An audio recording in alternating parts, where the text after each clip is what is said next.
is to be then in the KarenKave 4 days before Thanksgiving. I've got two very special recipes I'm going to share with you.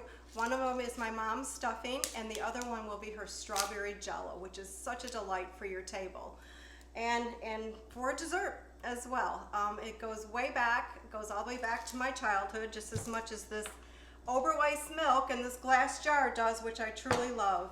That's going to be part of our whole recipe here. A couple days ago on my Instagram page and my Facebook page and on my YouTube channel, I shared with you about getting ready to make this stuffing. So the thing that you need to really do with this is make sure that your bread is nice and crispy and hard, just like croutons. This is 2 loaves of bread. We had 2 pans, and I tore them up and I just let them sit out here in my KarenKave on top of my chamber stove and just let them dry out. So perfect for making stuffing. The other ingredients, very simple, nothing really, hard to find in the store. The Oberweis milk is amazing milk. I grew up with this. I don't know if anybody remember Oberweis milk. What I love about it is it comes in the glass jar. It lasts a lot longer than the store-bought milk. So if you can get Oberweis in your area, I suggest you subscribe to it. They even give you a nice big cooler to put on your porch with it if you get the free delivery for a year as well. Anyhow, I got some fresh eggs here. I've got a big stalk of celery. Make sure when you cut it off, the bottom of it here, that you wash it real good, because that's where all the dirt sets. And what I love to do with this, it looks so pretty. It's like a rose. You can even use this for a vegetable dish or something like that. But I like to take it and we'll put it in a bowl of water and it'll start to root. In the middle of it will start to grow. And then just put it in some dirt and you've got some stalks of celery regrowing. Little tip. 2 onions and then a pound of bacon and a little salt and pepper is going to go into this dish. So it's not really hard to make. We're going to go through it here today. I do want to say that I am dedicating this video to my godmother. Her name is Mary Ann Joyle. I called her Aunt Mary Ann. I just love the phone call I get every year when I talk with her, or we just chit chat on the phone, is, do you have that stuffing recipe? I know I wrote it down, but I don't remember it. And how did you do this, or how did you do that? So she's still savvy. She loves her iPad. She's got her phone, so she can watch this video over and over again and listen to me make this stuffing. My mom's stuffing was one that it reminds me so much, even if I make it in the middle of the year, of Thanksgiving. I can always remember waking up in the morning and Mom was already at the stove cooking this, and she would make it early in the morning and then bake it later in the evening for our dinner. But you could smell when you start this recipe out, you chop your bacon up and you chop up this celery real fine with a nice sharp knife. I will put some other knives in the description below that I have and I've used in my other recipes here that I've shared with you. This is my grandfather's knife, which makes it always a little bit more special. But make sure you chop up your celery, you chop up your bacon, and you chop up your onions. This is your first step. And then you're gonna put it in a pan, not a pot like this big. But we're gonna substitute the old big pot of chicken soup with a new pot today. It's not new, it's my mom's. And it is this big stainless steel one. This is the one that she always made her dressing in. So I'm gonna place it on top of the old chamber stove. And what we'll do is we're gonna chop up this bacon, we'll chop up the onions, and then we're gonna chop up the celery and we're gonna put that in that pot. And the smell of it is just amazing. It just, I don't know what it is about it. It just reminds me of the holidays. It reminds me of my mom cooking this. So here's to my Aunt Mary Ann for reminding her of how to make this wonderful recipe for the family. And here's to my mom for starting this recipe in our family. I don't know where Mom got the recipe.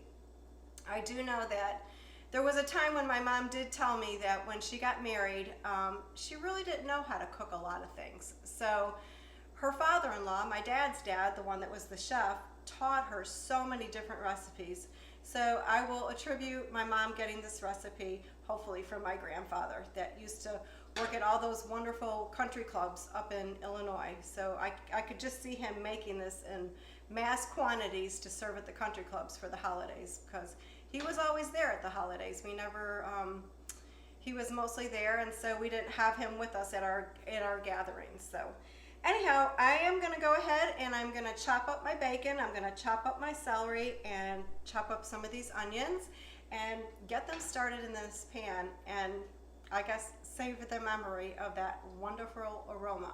So go ahead, and if you want to start chopping up your bacon, and what I mean by chopping up the bacon here, let me move this milk out of the way so you can see, is you just take the whole pound of it like this together and just start cutting real small. So you can kind of see like that. It's just maybe about a half an inch to an inch, and you can go ahead and just throw that right in your pan.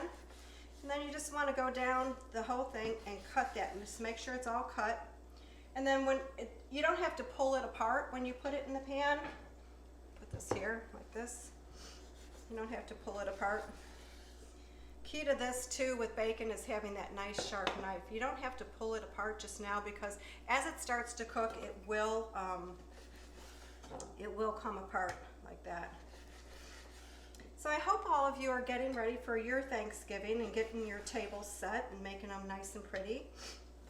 This recipe is one that you can, if you don't use the whole thing, you can separate it out and you can actually freeze it and then thaw it out and bake some more later. You could even make a double batch if you want, but using 2 loaves of bread is gonna make a lot.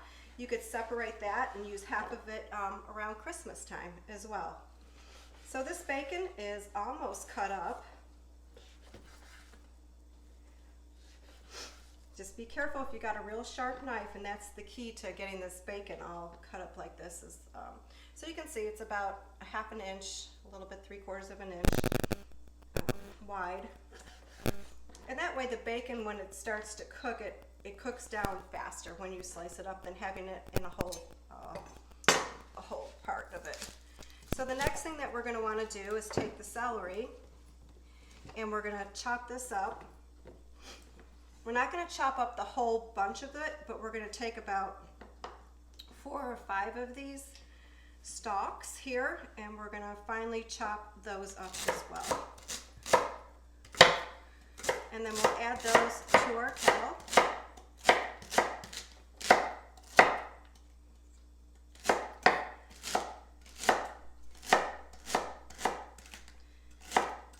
This reminds me of the cream of celery soup that I just put out on my channel that I made from that big pot of chicken soup. Celery is so good. This absolutely smells wonderful. Here's chopping it. So just chop it up a little bit finer. It's going to cook down in your kettle. And we'll put that in with it. And we may want to add maybe just a couple more stalks of that. A lot of this, again, you just have to do it by eye, the size of your stalks and how much you have.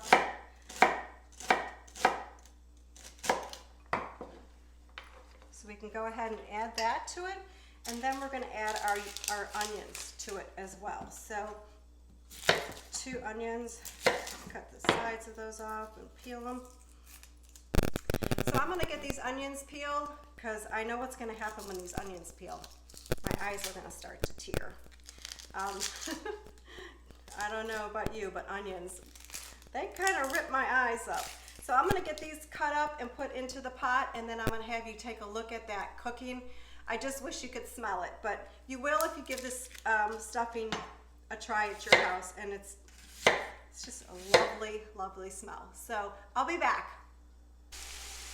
Okay, so we've started cooking our bacon and our onions and our celery up.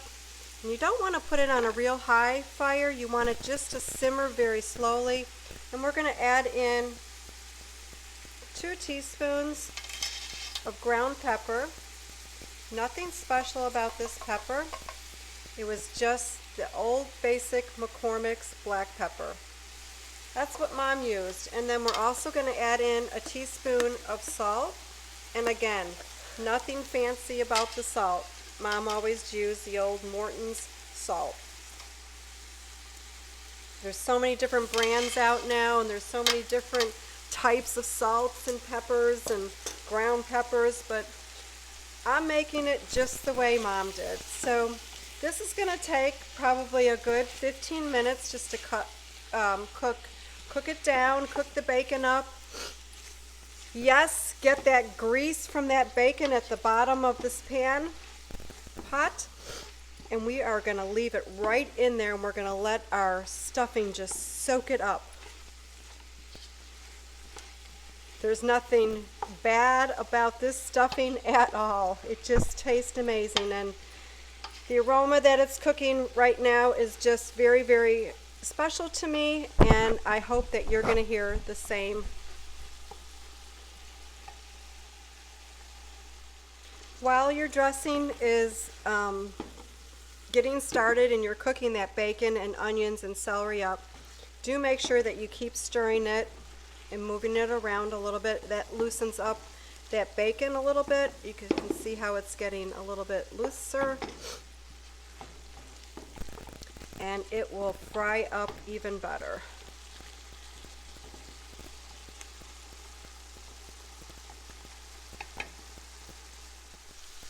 We're about 10 minutes into cooking, and I've turned the heat down just a little bit on it so it doesn't burn. And we're simmering away, and we should have our bacon cooked up here in about 5 minutes. Okay, our bacon mixture is about done. And you say, well, how can you tell if it's done? The bacon doesn't look crispy. Your bacon is not going to be crispy. It's been cooked up with the celery and with the onions, and the flavoring of the bacon and its juices are all mixed in. You can kind of tell when you start getting a little bit brown here on the bottom of your pan. That's going to be all the nice juices from all 3 of these vegetables, or the onions and the celery and the bacon combined, added into our mixture. So we're going to go ahead and move on to the next step, and that's going to be adding our bread and our eggs and our milk, and then we're going to have some great stuffing to put into the oven. So let's move on to the next step.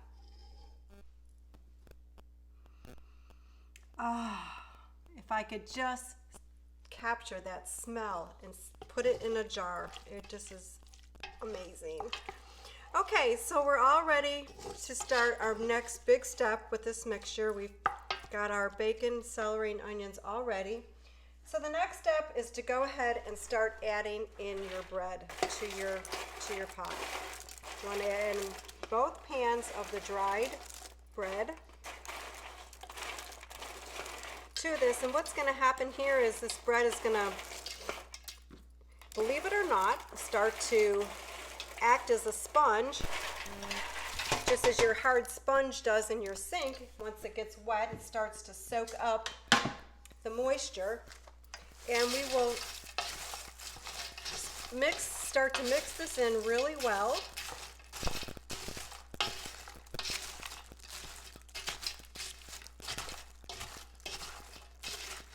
Get that from the bottom up, just pull it up, and get that mixed in there. Because when you add this next pan, we're going to start adding a lot to that mixture. And the bread that I bought to use for this was nothing fancy. This was just a couple loaves of bread.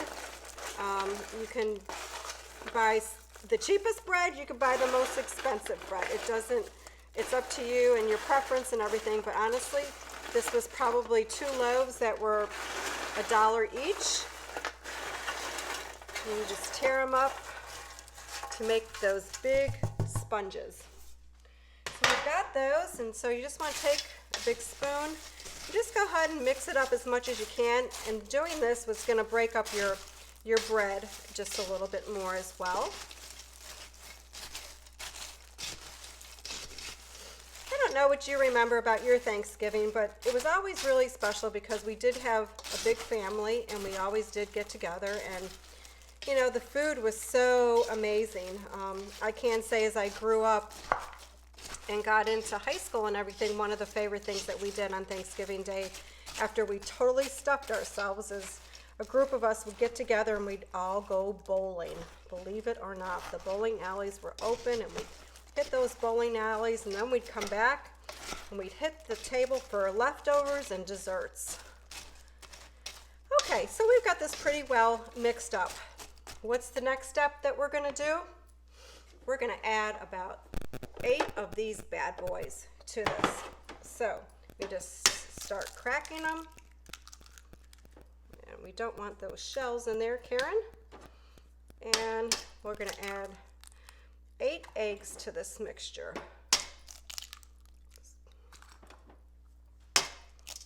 Why 8 eggs? Because it makes it nice and moist and fluffy. 5, 6,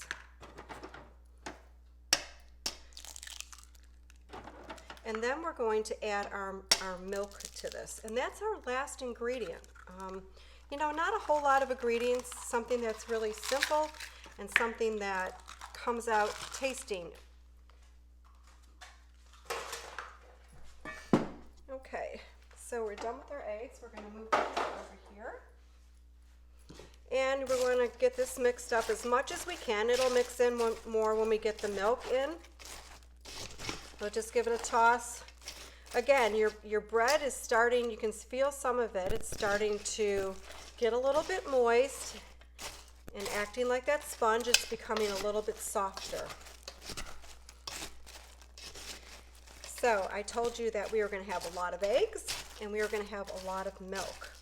So that's what's going to come next, is that milk. And we'll begin pouring the milk in and start adding it into our stuffing mixture right here.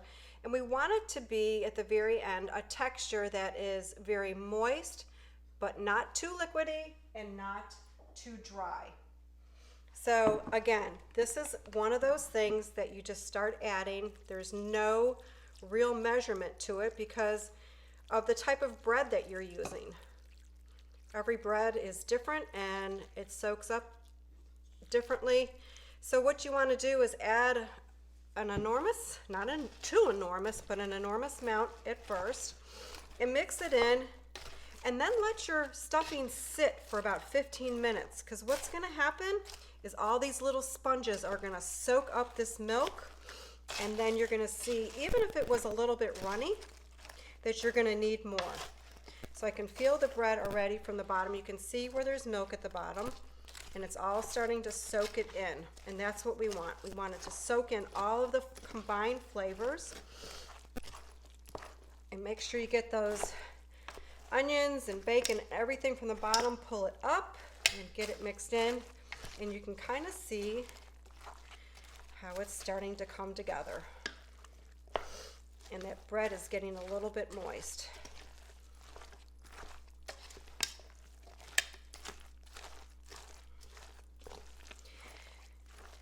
You know, I was thinking there's so many different recipes out there for dressing, and I know you have a lot of choices in what dressing you make, but I am so happy that you are watching my video and you may be choosing to use my recipe. So thank you. Doesn't that remind you of what they say on the airlines? We know you've got a lot of choices, but we are happy that you're flying with us today. So I'm happy that you're flying with me in the KarenKave. So I'm going to keep adding some more milk. This yummy Oberweis milk to my dressing. And like I said, I'm going to let this stand now. It's got a good consistency to it, but I'm going to let it stand for about 10 minutes. And then I'm going to come back and we're going to add more milk to this until we get it just right, and then we're going to put it in a pan to bake it. So stand by with me. I'll be back in about 10 minutes. Okay, we're back after about 10 minutes, and you can see how your mixture has become thicker.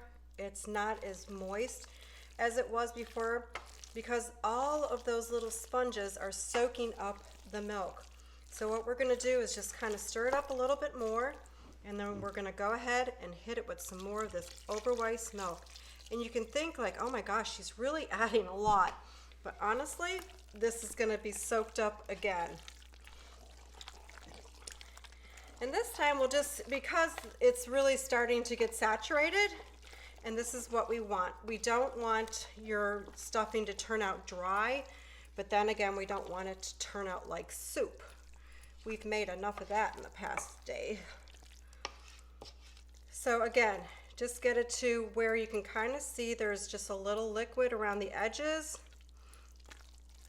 And in the middle where it's not like too thick, it's kind of where it's runny. And let this sit for another 5 minutes, and then we're gonna come back and we're gonna top it off and we're gonna put it in a pan and we're gonna get it in the oven. Okay, another 5 minutes has gone by, and again, it's not as thick as it was last time, but I am gonna add just a little bit more to give it just a little bit more moisture, and I think we'll be good. So yes, you wanna buy a dozen eggs and a gallon of milk. And again, you don't have to cook all of this for Thanksgiving if you're not having a huge family gathering. If you want to save some of it for the holidays. At Christmas, you certainly can freeze this. So I think we're at a good point. You see how when you move it, it just kind of is still moving around. So we're at a really good point with this. So I'm going to bring in my casserole dish. So you can use a casserole dish like this. I would suggest using a glass dish that you can bake it in. And you're going to want to grease the inside of your pans. So I'm going to get some spray oil. And I'm going to use this larger Corningware dish like this. It's a glass dish, so that's what you want to use. I'm just going to give it a lightly spray, around the edges for it. And then we'll go ahead and put our dressing into that.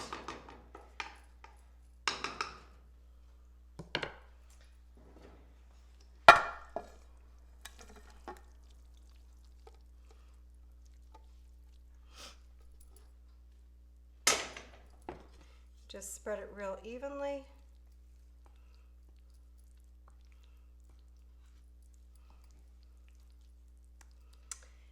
And then we're going to light up the old chamber stove and we're going to get it in there.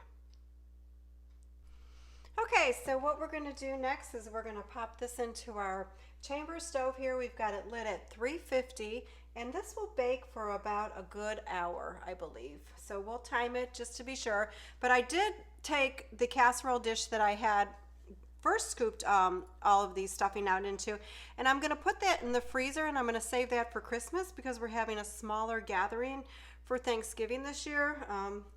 Just a lot of scheduling conflicts with people that have to work on Thanksgiving in our family. So I've got a smaller casserole dish here that I put the other portion that was in the pot in, and I'm going to put that in the oven and bake it. So here we go into the chambers. We're going to close it up, and I'll be back when it gets done. It's been about an hour now that our dressing and our stuffing has been in the old chamber stove, so I'm going to check on it. I've been checking all along. So what you want to look for is a light brown topping on it, and there's always a way that you can check to make sure it is cooking just right.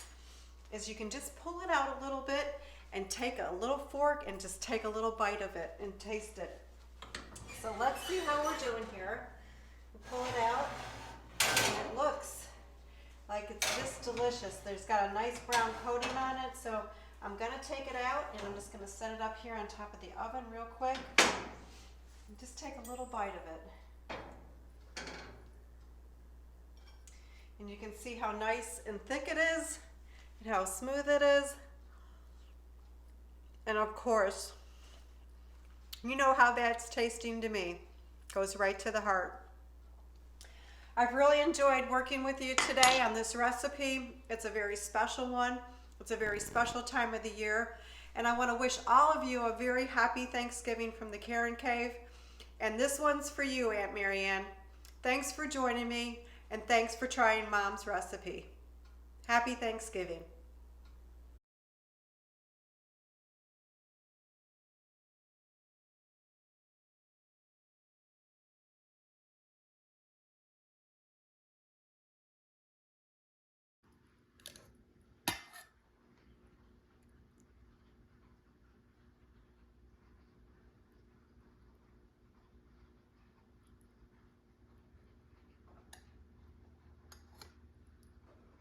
And that's a wrap for today. Thank you for joining me in the Karen Cave. I really enjoy sharing my family recipes with you, and I hope you'll continue to come back. Please subscribe to my page and give me a thumbs up for those that you like. I look forward to next time. Until then, happy cooking.